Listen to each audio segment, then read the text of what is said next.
The new 1 Million Elixir. Is Paco Rabanne jumping on the Elixir Band Wagon, or is the latest 1 million flanker a classic in the making?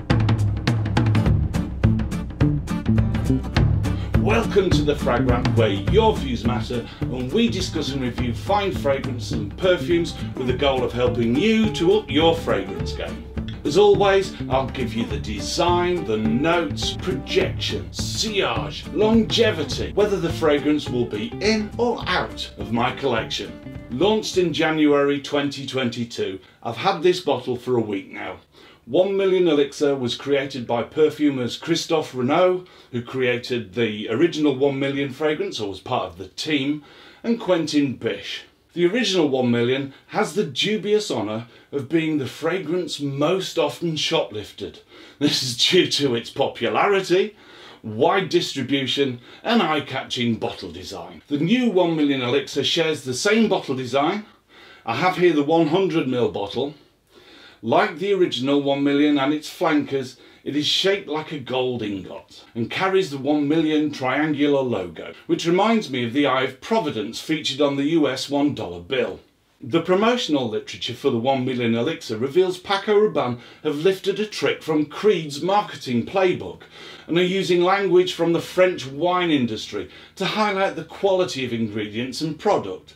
We have reference to matures and Grand Cru. My French is appalling. So let's get this fragrance into the air and unwrap it.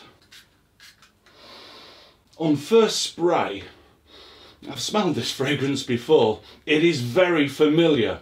In the top we have a fruity but green apple, ever so slightly sharp. This is backed by Davana, otherwise known as Artemisia or wormwood, which adds a herbal. Reminds me slightly of absinthe and woody tone. I'm enjoying the juicy opening. It's really good. In the heart we have deep florals that boom and quickly envelop the top notes. There's a clean and slightly powdery damask rose alongside osmanthus, which adds more fruitiness and a subtle leather note.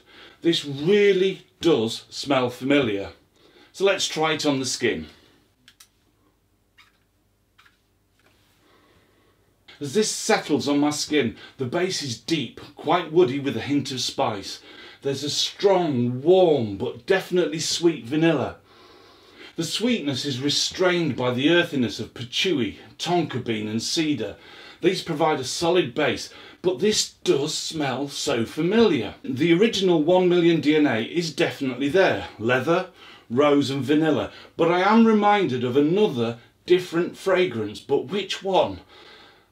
I am enjoying the 1 Million Elixir. It's sweet but not too sweet, more fruity. It has a more earthy, woody undertone with just a hint of spice, but it is very familiar. Hang on, I've got an idea. Let's compare it with this fragrance. We'll let that settle while we discuss projection, sillage and longevity, but yes, we're on to something here. Projection on my skin is good to very good. Around 6 feet to 6.5 feet imperial or 1.8 to 2 meters continental. Although not as harsh as the original, habitual oversprayers might need to rein back a bit as the projection of the 1 Million Elixir seems to grow as the heart develops. Sillage on my skin is again very good.